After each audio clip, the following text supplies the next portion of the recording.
Today we're going to be looking at product management. And my name is Tom Roberts. I am Vice President of Customer Success Management for QAD.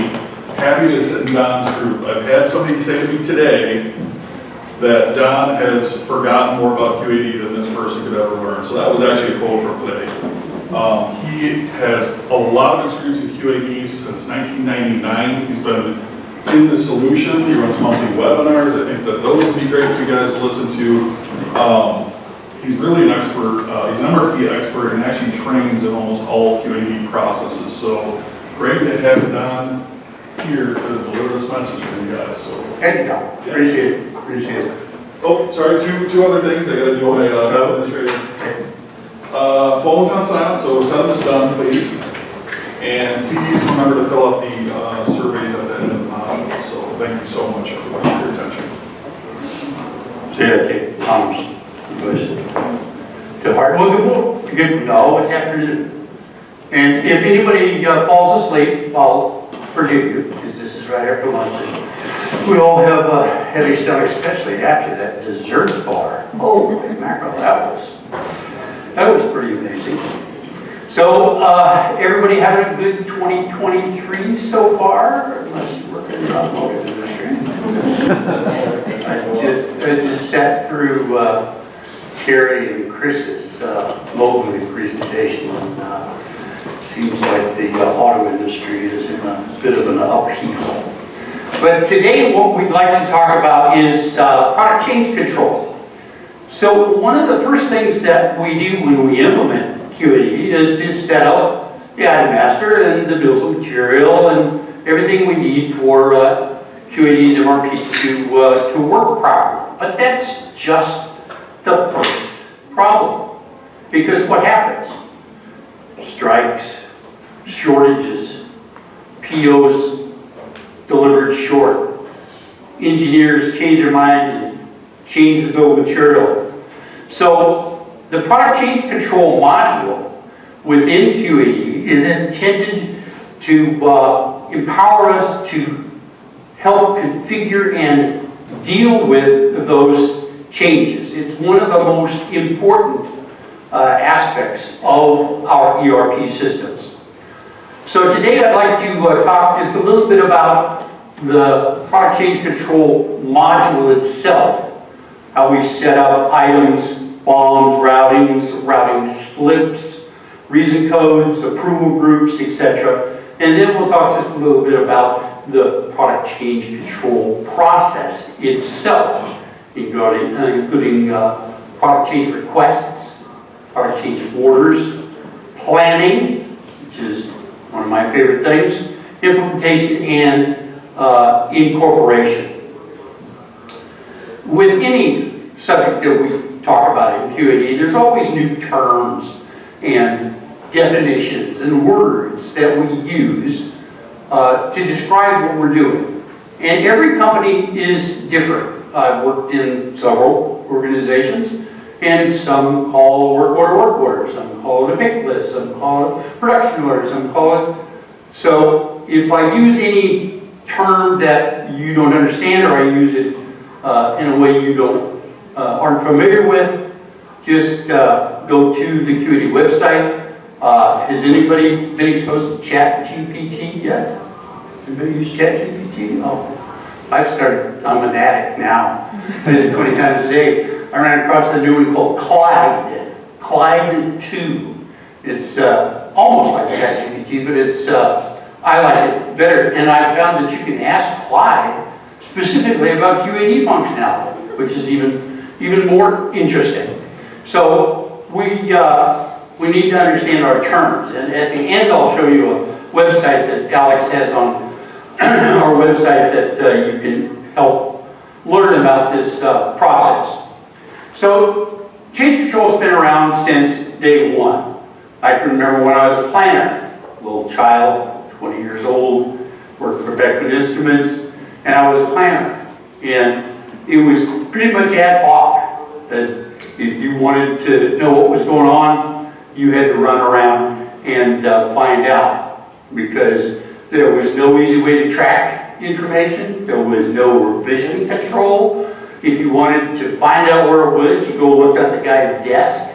It was probably in his in basket. So it's changed over time, and it's been becoming much more sophisticated and technology based. I've often said that if you're going to look at a function within QAD or anything, you should really look at the history of how that came to be. Who are the people that first started the process? And with product change control, we look at people like Eli Whitney, who introduced interchangeable parts, Mr. Ford, who gave us the assembly line, and standardization, Mr. Jurin for total quality management, G.P. Ono, who talked about the Toyota method of production. So you should really delve into these past users and inventors of the project. So what we're going to spend our time with this afternoon is basically product change control. But there are many other options out there. I'm sure a lot of us have Windshield, Agenda, Arena. Those are all tools that help us or can help us with product change control. But remember, it all feeds back or needs to feed back into our master data of record, which is in fact our QAD system. So we've got all sorts of applications out there that you can use for product line management, computer-aided design, analysis software, quality management, manufacturing processes. Whatever you use, just remember when you use those, they need to be directed back at QAD through some appropriate API. So the thing we're concerned about is QAD and how QAD uses that information to plan our products. So what is product change control? PCC is the framework that is in QAD that allows us to control engineering data for product structures, routers, formulas, specifications, because all of these have a significant influence on your financials and your operational ability to plan into the future. It's a fairly complex process and needs to be understood and addressed. Who uses product change control? Everybody uses product change control.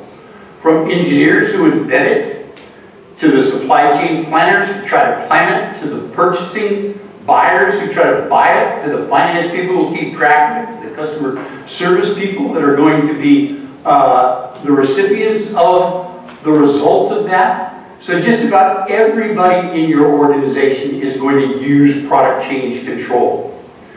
So what do you need for product change control? First of all, you need good policies and disciplined procedures. Like I said, listened to Terry and Chris talk about Mowgli and the auto industry, and that whole materials management operations guideline is geared at standardization and doing things the right way with correct work instructions, correct process flows, etc. The customers and suppliers can't be ignored in product change control. The customers are the recipient of the product change process, and so are the suppliers, the recipients of the product change. So somehow in your data process, you need to account for those. The product control functionality is a tool that can be used to define items, routers, and is basically in a sandbox environment in QAD.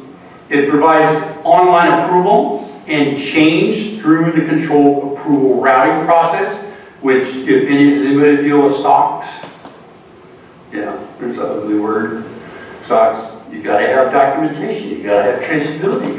It's got to be auditable. And one of the things Carrie said in her presentation, which I just loved, no spreadsheets.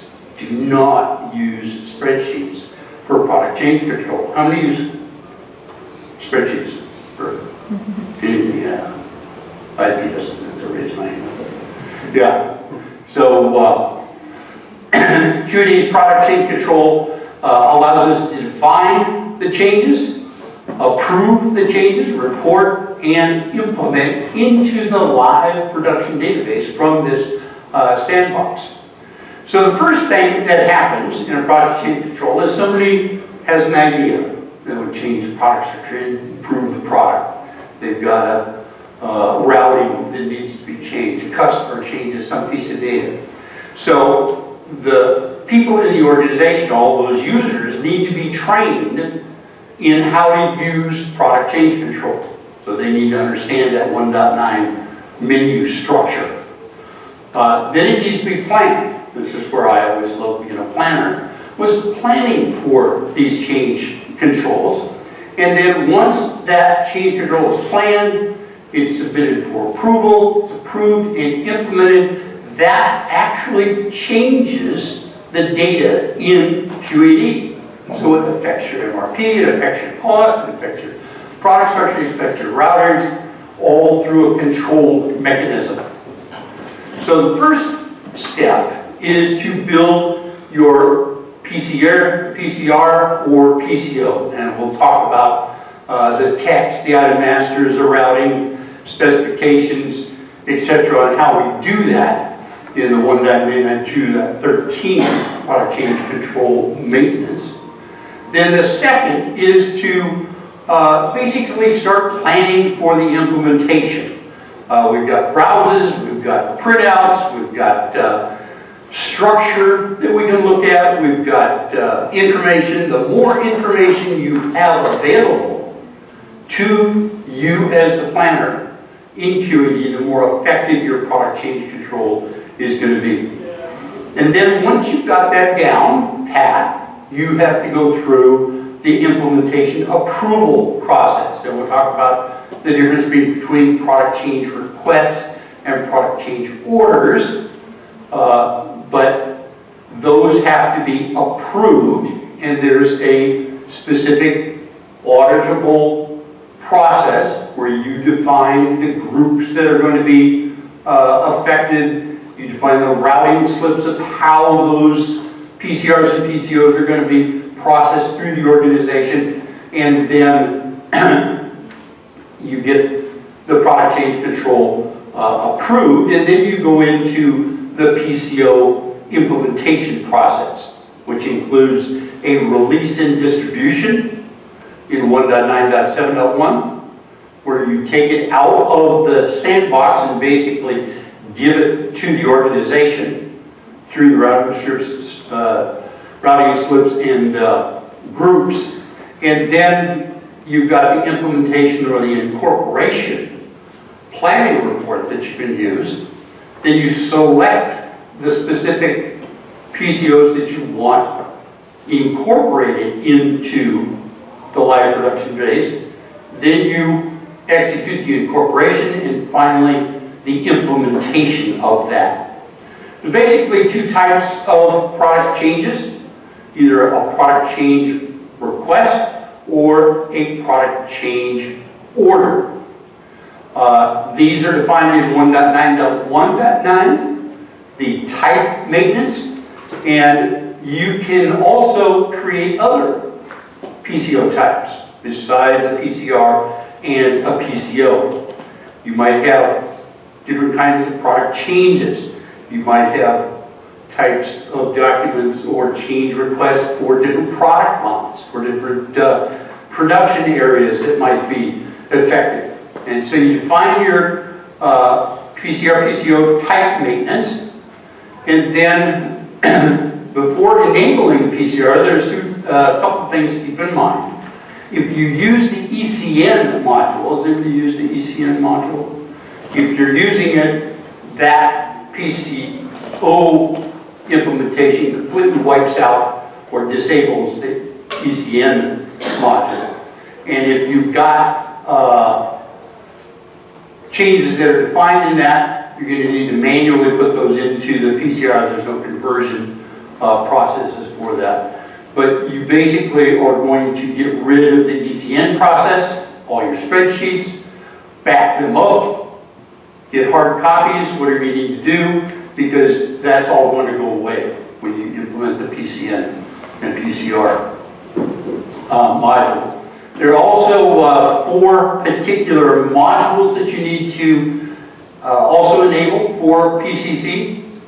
The 13.13.22, which is your product structure enablement. The 14.22, routing maintenance. If you use item specifications, the 19.1.22, and finally, if you use formulas, the 15.22. As with all things in QED, it all starts with the .24 menu. Everybody knows what the control files are, and product change control is just like the rest of QED. There's a change control process for that. This applies to both PCOs and PCRs. So firstly, you make a choice as whether you automatically want to assign PCO or PCR numbers. That's completely up to you. I would recommend automatic. The Rose by any other name is just as sweet. If you've got good browsers and data, it's easy to look things up. So I would recommend you do that. The security checkbox is a little bit disconcerting because that means that everybody who is on PCO approval needs to input their ID and password, which can be a little bit encumbering. And if you choose to enforce PCO approval group, that's another one you really want to think about hard. If you say yes to that, that could prevent you from completing a current or a needed PCO in the system. With all things QAD, it starts with us, with the users. I won't go through all the forms and fields that are required for 36.3.1, but you need to create users in order for them to use the PCC module. This takes experienced and talented people. They need to know what's going on. So you're going to need users who create product change controls, who's going to authorize the change requests and product change orders, and who's going to receive notifications. So you've got a fair amount of setup you need to do for the user process. Then, until they invent something new, like chips in our forehead, the main method of communication is email. So you have to set up your email process. And again, I won't go through the technical setup of that, but you need to define all of those users who are going to use the PCC module for the email setup. And security. I mentioned SOCs. You've got to have secure data. You do not want just anybody to go in and start changing product structures, approving product change orders, changing anything in the system without the adequate security defined for your system. So this is a huge SOX issue. We've had webinars on this before, which I could point you to as to how SOX is going to impact your QAD setup. Reason codes. Anybody use reason codes? I hope you all raise your hand. Yes, reason codes. Any organization, for your particular product, for your business process, there are things that go right and there are things that go wrong. And you know what they are. And you need to define each one of those as a reason code. It's going to make analysis and implementation much easier if you use the 36.2.17 reason code maintenance. This provides effective evaluation and analysis of activities, and it's going to be defined both in terms of financial needs and operational needs. Master comments. Somebody use master comments. All of you raise your hand, please. Another tool that people just do not use enough. You need to define standard master comments for all PCR PCO processes. Remember, each comment contains 99 pages of data, 15 lines on each, 76 characters. That's 112,800 characters. That is 24 double-spaced pages. Use master comments. They are excellent tools for creating history. Group maintenance is where you define all of the people that are going to be affected by various activities in product change control. You're going to need specific groups for design, for approval, for distribution, for engineering, for supply chain, for buyers, for customer service. You need to define those in that 1.9.1 group maintenance. And then you can use the 1.9.3 to maintain and change and update because, again, as Terry and Chris pointed out, people are changing jobs like crazy. You're losing people, you're gaining people, there's labor shortages, there's all sorts of this, so you're going to have to keep this updated. This is one of the challenges of the product change control process, is it needs to be up-to-date and accurate for the system. Routing slips. This is not 1.4 or 14.13.1. Those are routers for operational work orders. This is 1.9.1.5, routing slips. So this is defining how are you going to distribute or notify or communicate with those user groups what's actually taking place. So you need to define routing slips for users notified at submit of PCO, PCR, at email, at approvals, or approval and implementation. So you need to define all those routing slips for all of those groups in that 1.9.1.5. The product change request, as it says, is pretty optional. You need to have product change orders, but product change requests are not quite as necessary. And if you decide to have product change requests, you're basically going to have two processes. You have to have a process for product change request, how do you handle that? And those product change requests are going to have to be changed into product change orders. And then you're going to have to go through the product change order, planning, approval, incorporation, implementation process. Anyway, so a lot of companies just don't even bother with product change requests. They just do product change orders. The product change order itself, the characteristics are, they are strictly controlled. There are specific work instructions, requirements, audit placed on those product change orders because they actually change the data in the system. Most of us are used to 13.1, bill of material, product change maintenance, 1.4.1, item master maintenance, 14.13.1, routing maintenance, 2.1.1, customer maintenance.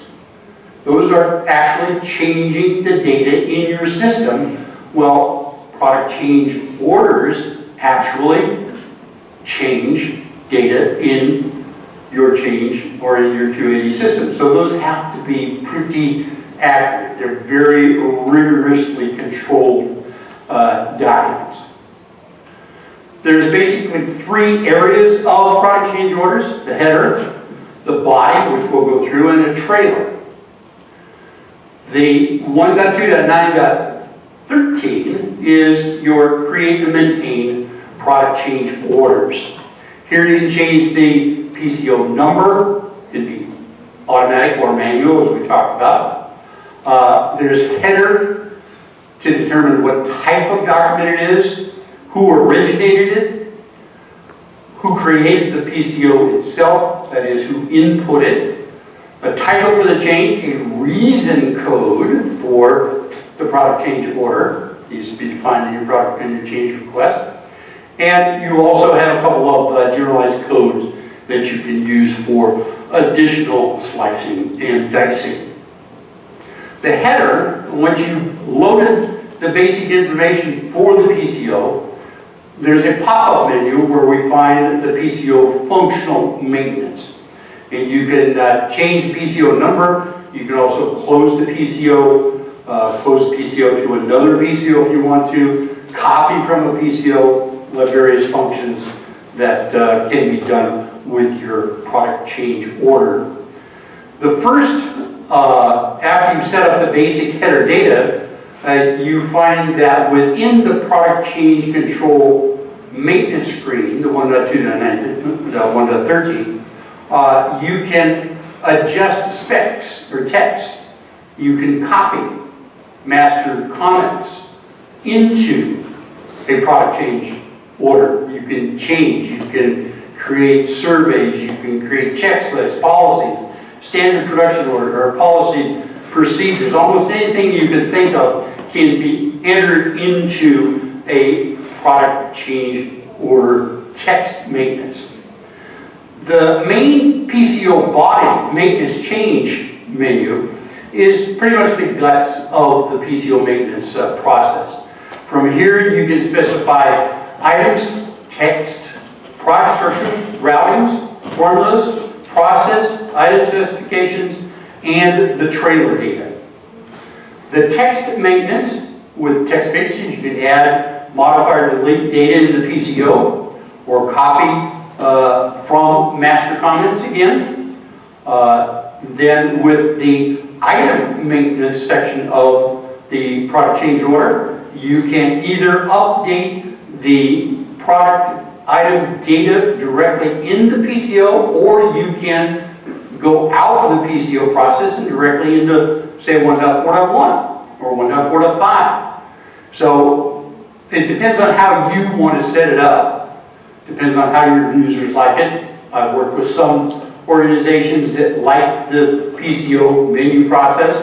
Others like to get directly into the standard maintenance programs. It's up to you, but the product change order process allows you that functionality. So you can update either in the PCO or in the item master file. So with direct menu access, yeah, sure. Do you still get the notification if you do it in the maintenance? No, you don't. That's one of the benefits of using the PCO process. The item master maintenance, like I said, you can go straight into 1.4.7, 1.4.5, 1.4.15, 7, 17. You could do that, but you go through the PCO. And if you set up the proper groups and routing slips, you're going to get that notification, which I think is a good thing. Because if you go into standard maintenance programs, you better have good security on that too.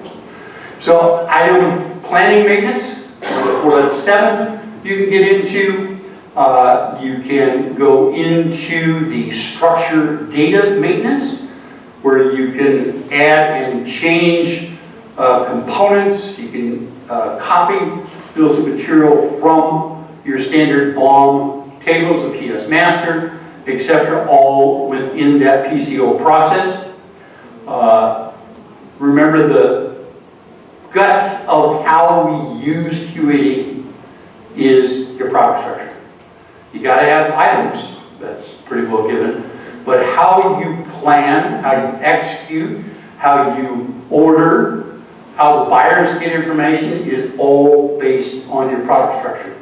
So that series of parent component relationships is critical to our success with QAD, and is augmented by the ability to properly structure your product in QAD. So you can go in and you can copy structures from, you can update, perform detail maintenance. This is where you're going to spend most of your time, is doing in product change control. Do anybody use formulas? highly recommend for you. I would dump product structures myself, because you can do anything you can do in 13.1, you can do in 15.1. Plus you have lots more functionality associated with formulas. You can do batch percentages, you can do, and you can still build a regular bill of material, however you want to do that. If you use formulas, you can control those through the product change control process. The same with routers. Routers can be manipulated through the 1.9.1.13 routing maintenance. And again, this is not routing slips. This is routing maintenance. How do the actual operations on a work or a production order? Is anybody using production orders? Good. You like it? We're just getting started. Just get started. There's a lot of good stuff in production orders. So you can do maintenance through the 9.1.13. You can do product specifications and quality definitions if you want to. If you use process data in the routing and formula specifications, you can also control those through the product change control process. Item specifications, and then you also have the trailer. This is important. The trailer of the product change control has your date functionality, which is critical to the way that you're going to run QAD and implement product change controls. When was it submitted? When was it approved? When was it released? When was it distributed? What is the effectivity date? Oh my God, there's a critical date thing for you. Implemented. Is it closed? Remember, a PCO cannot be modified. It can only be processed. You close it out. The change utilities, again, if you go into the product change control menu, 1.9.25, you can see all of those text fields. Oops.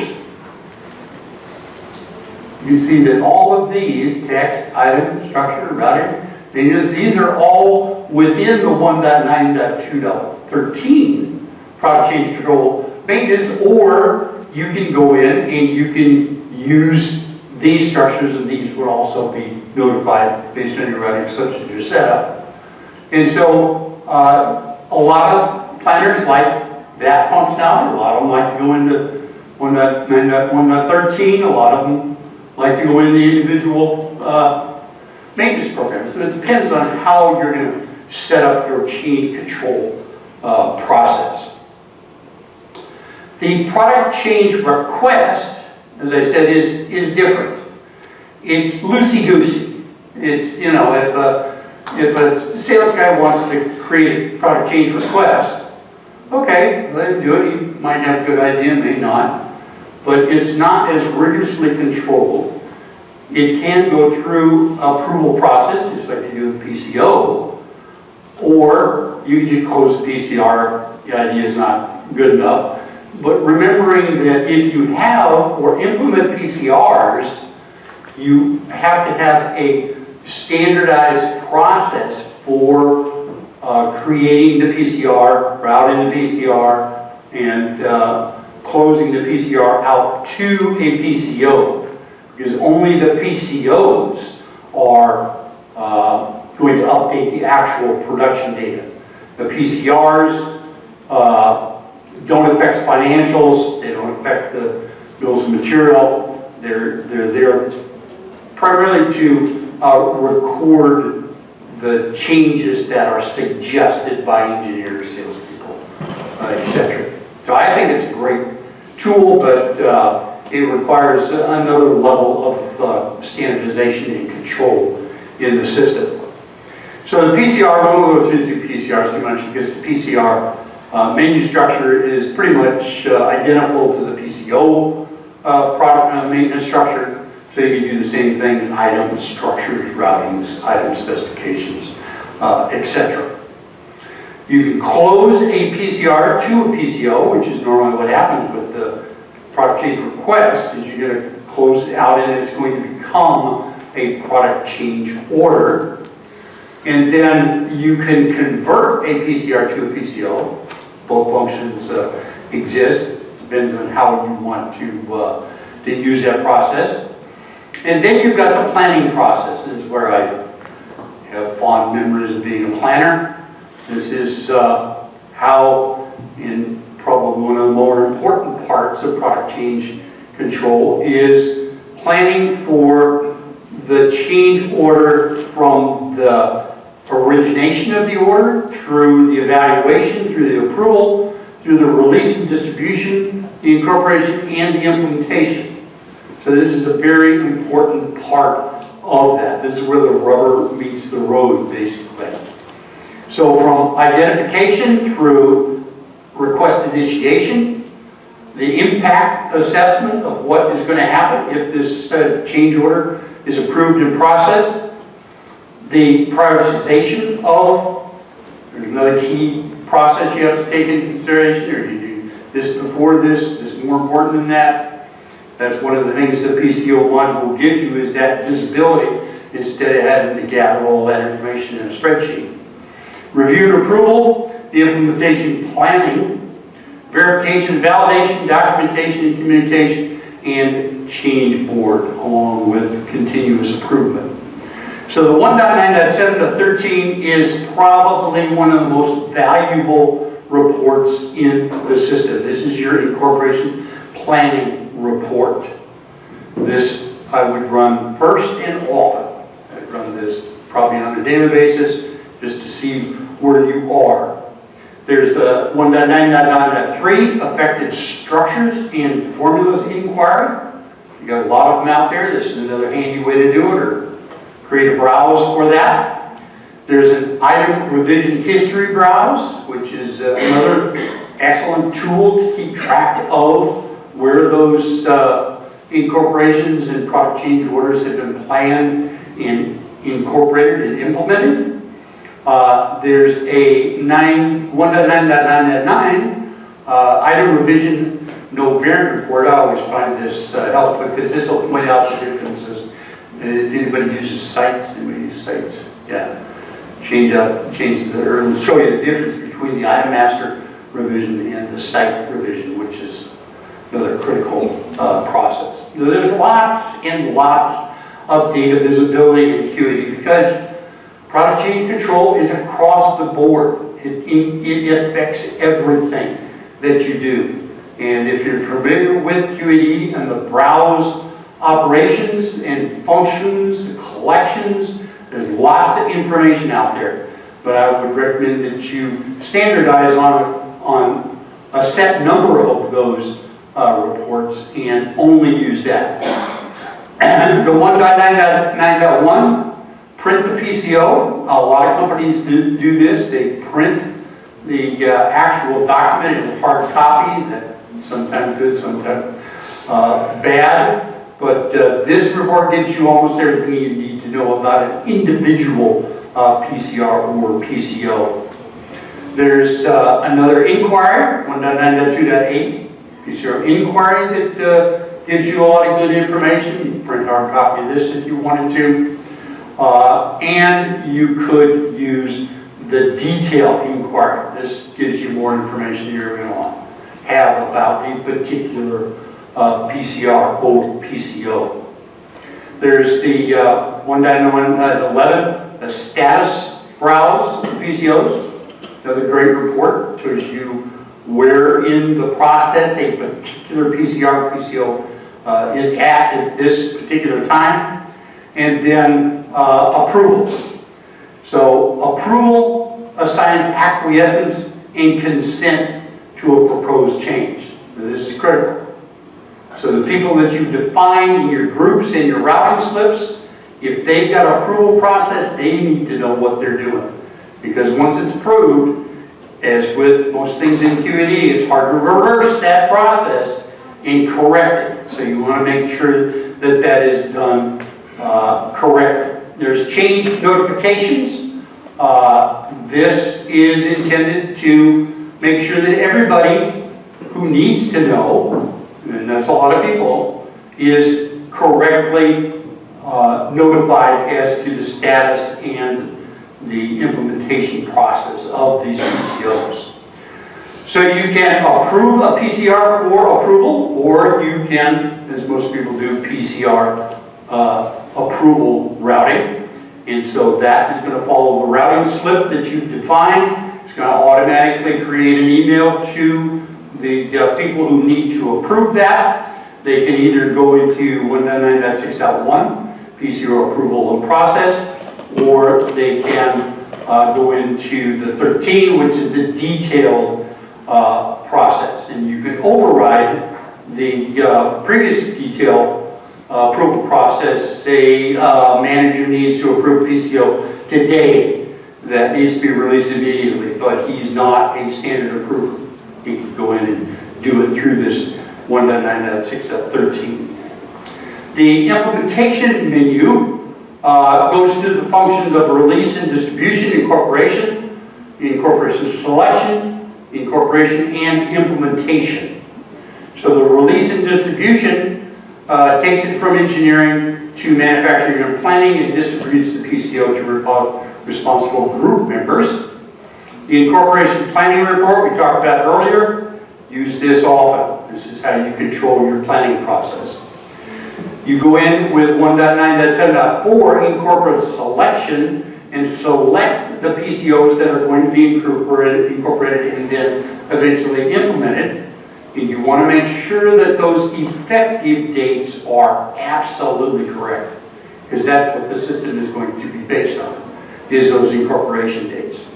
So you go through the incorporation and you hit the button, pretty easy, and then use the 7.13, the implementation menu, and this again is a critical point because all of these must be ready for implementation by date.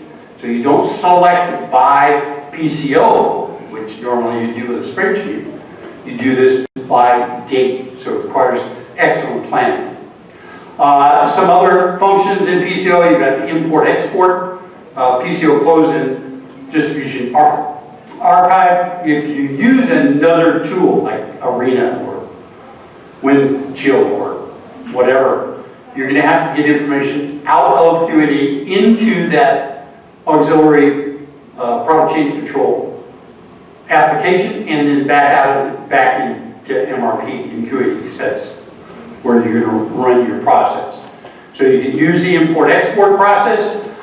You can close PCOs if you decide not to do one that you've already had released from PCR. And then you should often go through the PCO delete and archive. There's also a delete or a deactivate functionality in QAD, where you can deactivate things like customers, vendors, mark items or products as inactive, price lists, etc., that you can do through the PCO process. The PCO process is pretty complex. As you see, there's a lot of menus, a lot of things to think about. So what Alex has done with 32Soft is he created a loader for this that puts this into a nice, easy Excel format. So you use the product change control, you can load by PCO number, ID, database, etc. Then there's a BOM PCO tab. You can download the bills of material into a row column format in Excel, modify it, upload it back into the system instead of going through the 13.1. Anybody's been in 13.1? Ugly maintenance process. Lots of buttons, lots of tabs. This makes it simple. Same with routing tab. Same with the item PCO number. You can download the items into the process. And then finally, there's the PCO trailer, which you can control all of those dates that we talked about. So, what did we cover today? We talked about PCOs. We talked about the history. We talked about product change requests, product change order, routing such groups, etc. And I'm sure Tom appreciates this. MWUG has ranked QAD as number 2 in manufacturing, number 1 for automotive, and number 2 for medical device. So you're using one of the best. Use everything you've got available to you. You need to understand product change control. There's the forums that you can use. There's user groups. The West Coast user group, Midwest user group, Southeast user group. They got great discussion groups, information that's available to you. There's the knowledge base. I hope everybody uses the knowledge base. I use it 3 or 4 times a day. And then there's the document part. If you want to know anything about QAD, it's there. Peel it apart enough. That's one of the reasons I wanted to use AI for the document library. And then there's the Learning Center. If you've got some time to take classes, this teach you everything you need to know about QAD. And we have created a URL page on the 32Shop website that I've listed all of the sources, the URLs, the websites, the references for everything we've talked about this to help you might understand that. So we hope you've enjoyed this little overview of product change control. It's one of the things I loved about being a planner. Every day is different. Every day is something new. And product change control is one of your major activities in QAD's ERP system. So if you've got any questions, ask Alex or myself, and I appreciate your time.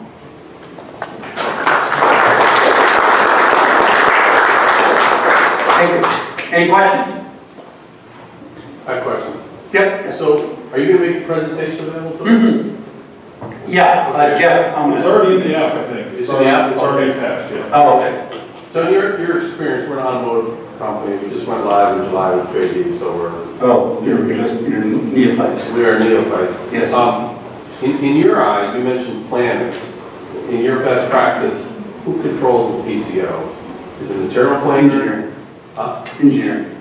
See, so in other QAD-like companies, it is the engineering organization that's controlling the PCO. Pretty much, with the oversight of the supply chain and with the finance people's input and, the whole change control board that is supposed to meet once a week and talk about change orders.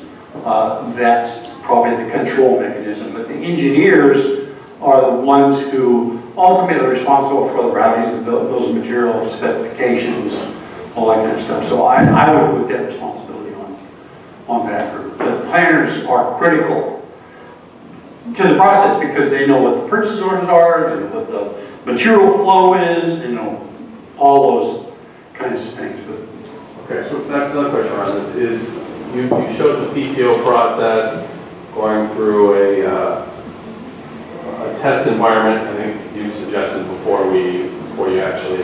well, the whole PCO process is done in kind of a sandbox area in QAD, and then the release, distribution, incorporation, and implementation process takes it out of that sandbox and drives it into QAD live production. So in your eyes, best practice implementation time from an engineering change, engineering comes up with it, it's implemented daily, 2 days, 3 days, 5 days? That a lot depends on what the product is, but I would say any product change control should be probably evaluated within 7 days, 5 days, a work week. So that at least you have an idea of whether you're going to actually plan it, because the planning, if you've got a particular component that's going to be available for 3 months, you're going to put a bill of material effectivity start date as 3 months on the new part and defectivity on the old part. But that process should be within a pretty short period of time. But again, the engineering change process planners are your best people. They're the ones that know the system, know the product, know the flow, and they've got a good handle on that process. But I would say you should, within a week, know what you're going to do and how it's going to be done. That's just my opinion. Sir? Yeah, going back to the component, say you're going to switch to a new component in your your change control. Is Right. the SOP and EOP managed within the product change order, or do you have to manage that outside? What is it? Start of production, end of production?